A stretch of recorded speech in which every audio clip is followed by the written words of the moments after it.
So if you're from the state of Texas or you're a fan of Clemson or a fan of the Texas Longhorns, listen, you should know this ain't the first time Cade and Quinn gonna be meeting.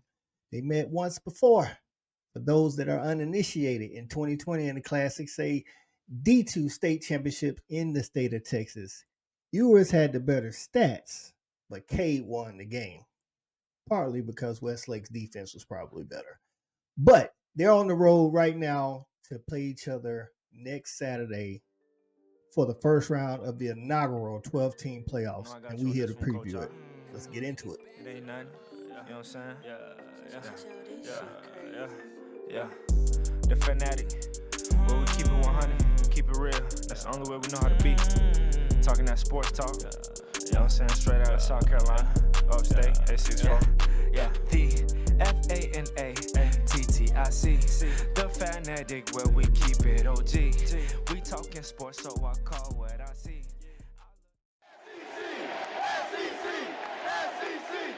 Welcome into the Fan Addict on the Fan Addict Sports Network. I'm your boy, Coach I.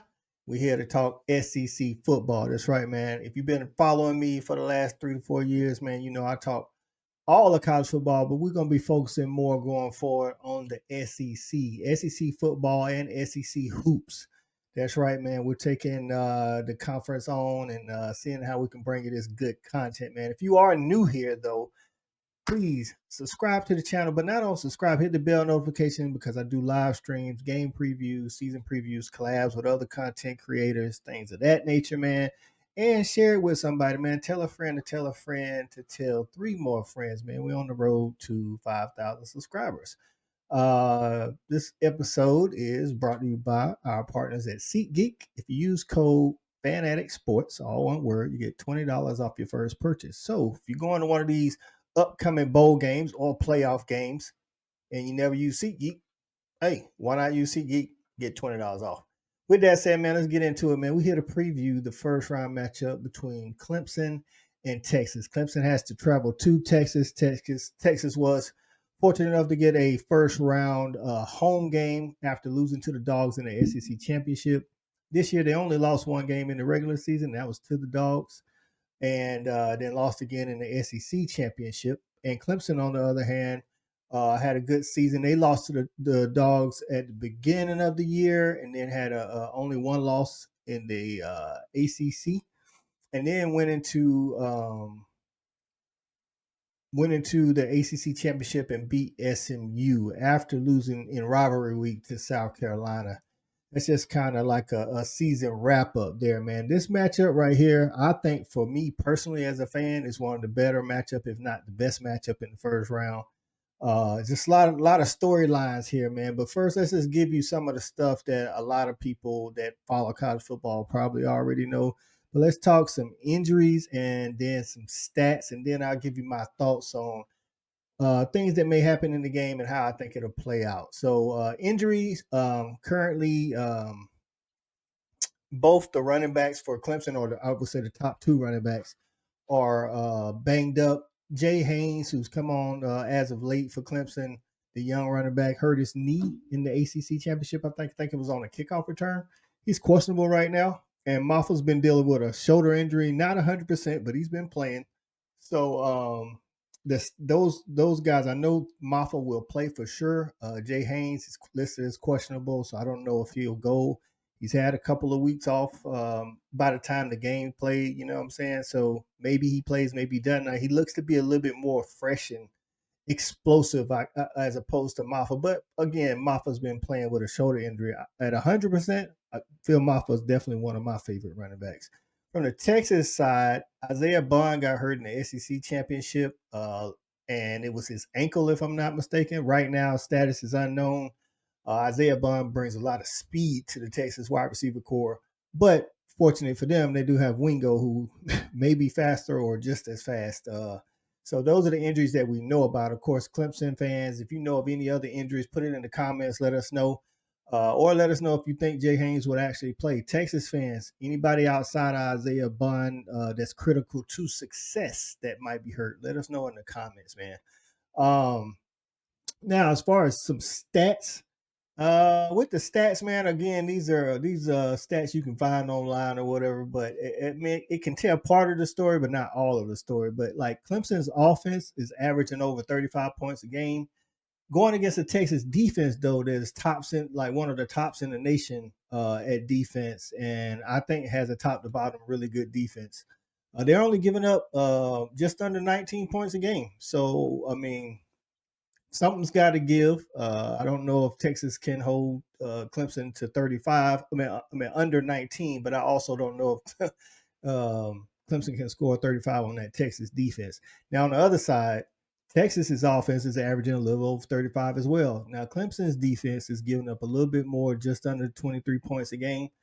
I think Clemson personally, I think Clemson has a good defense. I just don't think they're very deep, and I think they start at least from the games that I've seen. They start a little bit better than they finish just because of that depth issue. So we'll see how that works out. Now, as far as passing and rushing, Clemson, you know, when Phil Maffa's healthy and you got Cade Klubnik and you had Jay Haynes, when everybody was healthy, their running game, I think, was pretty effective.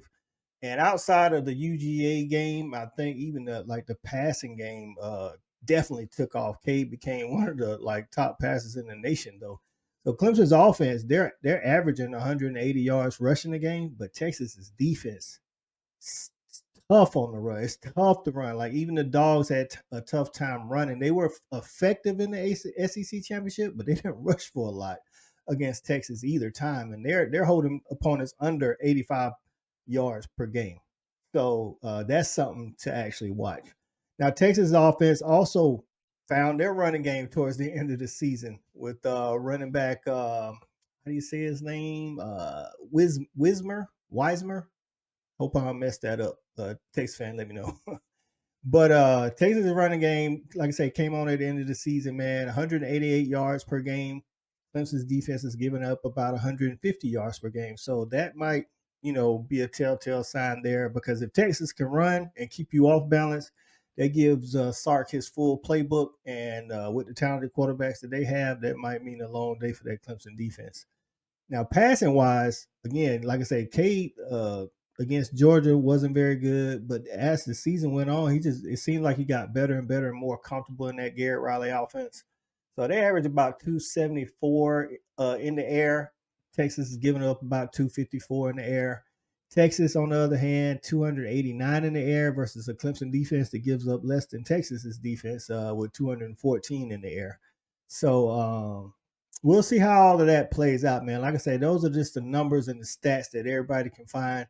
But here's what I think of the game, man. The key players. So, like for me, again, both sides. This is a rematch of that high school matchup that I told y'all about, man. But I think Cade and Quinn are both key in this game. Cade for a lot of reasons. One being we don't know the health of Phil Maffa in that running game, and Cade does have good running ability. So I want to see how much they're going to use his legs. You can't be like, hey, we don't want to run Cade a lot because we don't want him to get hurt. But because I think the running game, being able to move the ball effectively, is going to have to involve some running game against this Texas defense. Um, Passing wise, I think they've been hot, man. They got a 300 monster wide receiver, TJ Moore, Bryant Westco, the young guns, man, coming in with Antonio Williams, and if I'm not mistaken, they get Tyler Brown back as well. He's been hurt. I want to say all but the first two games. It might have been a little bit more than that, but he's been hurt. He was their leading receiver last year. But those other three, Moore, Westco, and Williams, they've accounted for over 2,000 yards, man, 19 TDs, and can take the top off. So that's going to be interesting going against that Texas defense. Now, for Texas, I think when Quinn Ewers is on, he's on, but he can get a little rattled if they can get to him. I mean, we saw that again. Now, we've seen Quinn get rattled against Georgia, but I don't know if you would say top to bottom, Clemson's front is the Georgia front, especially especially when Georgia played against Texas. But Clemson does have a good front. They got Peter Woods, they got TJ Parker, and Sammy Brown, the freshman, has been playing really good. I mean, He wasn't in much in the fourth quarter when South Carolina beat him, but who knows what would have happened had he been in to try to stop Lenore Sella, who was on one that day. But I digress. So, but from a Texas standpoint, I think Weismer is going to be key in that. Gunnar Helm, of course, with Isaiah Bunn, I don't know status up in the air right now. Again, if you know the status, let us know in the comments. But Texas has weapons everywhere. I mean, I like Wingo. I like their other receivers. I like Gunnar Helm at tight end, and I like Sark. If you ask me who's the better play caller, I'm taking Sark over Garrett Riley. That's just my personal opinion. I know everybody has their own opinion, but give me Sark to create some plays to get people open and little eye candy for that Clemson defense. So on defense, though, I'm interested in the Anthony Hill Jr. He's the leader. He's the linebacker. I felt like should have been a finalist for the Buckets. Not saying he should have won, but probably so. But he definitely should have been a finalist for the Buckets, and that's coming from a Georgia fan who Jalen Walker actually wanted. And if you ask me, Hill had the better season. So that's just a little tidbit. Interesting on that back end, though, you got Andrew McCouber, who I've always been a fan of, even when he was at Clemson. Can Garrett Riley and some of the personnel on offense that know McCouber's tendencies kind of, get him with some eye candy not trick plays necessarily, but formations and things of that nature that he may be subject to? Or can McCouber, give some intel on the Clemson offense that he faced for the last couple of years and give that to his defense to talk about some tendencies or some player tendencies or things of that nature. So that's going to be an interesting matchup as well. So what I would think is the keys to the game is for Clemson, can they run the ball? Can they run the ball? Which not any. I mean, I don't have all the stats in front of me, but I don't think anybody's really been able to run the ball on Texas. Again, Texas has one of the better defenses in the nation, if not, top to bottom, the best defense in the nation. So if they can't run the ball effectively, I don't know if Clemson is going to be able to just, throw it against this Texas defense as well. Because at some point, if you can't run the ball, then Texas can just pin their ears back. From the Texas standpoint is how well Quinn plays. And if I'm Sark, regardless of going into the game, I got some packages for Arch. I just do because Arch brings another level to it. I mean, he did it a little bit. He did it in Austin against Georgia for necessity because Quinn was just, he couldn't get anything going and the dogs are all over him. He actually had, I want to say it was one play when we started the second half. I think it was. He just brought Arch in to, it might have been a different scenario, but he brought Arch in at the beginning of the drive. Oh, it was overtime. It was overtime. He brought Arch in, and Arch immediately got like 6 or 7 yards, but he didn't go back to it. And I know you don't want to say it's like some people think if Arch plays more, that's Sark saying there's a quarterback battle. I don't think so. I think you use Arch to get a win. I mean, Florida did it with Tebow's freshman year. He didn't start. Chris Leak started, but there was design packages from Urban Meyer to bring Tebow in certain situations that Chris Leak just wasn't going to be able to do. So I think that's the key for Texas. Can they, implement some packages for Arch to kind of throw this Clemson defense off? As far as prediction, I think Texas is an 11-point favorite. I could be wrong about that, but I think that's where it opened at. If you know what the spread is, let us know in the comments. I think I see Texas winning this game. I don't know if by 11, but I see Texas winning this game because if Jay Haynes is questionable, that means that his health is questionable. So we'll see how he plays. But Phil Maffa not being 100% and them not, again, Texas is already good against the run. And then you take your main two weapons away. I just don't see them being able to pass all over the yard versus this Texas team. So I think Texas gets the win here. I think it's going to be a close game, though. Give me something like 27-18, something like that. 27-19, something like that. Some kind of 20-ish, high 20-ish game for Texas and close to 20 game for Clemson. So, hey, Again, man, this is the Fanatic on the Fanatic Sports Network. I'm your boy, Coach I. Man, don't forget to like, comment, and subscribe, and let us know what your prediction for the game is. We out of here. We got it jumping like it's that valley. I call my dogs out the pound, let's go eat. Turn on the Fanatic, let's have a debate. Who really hold down the Southeast from state to state? What team hungry gonna eat everything up off their plate?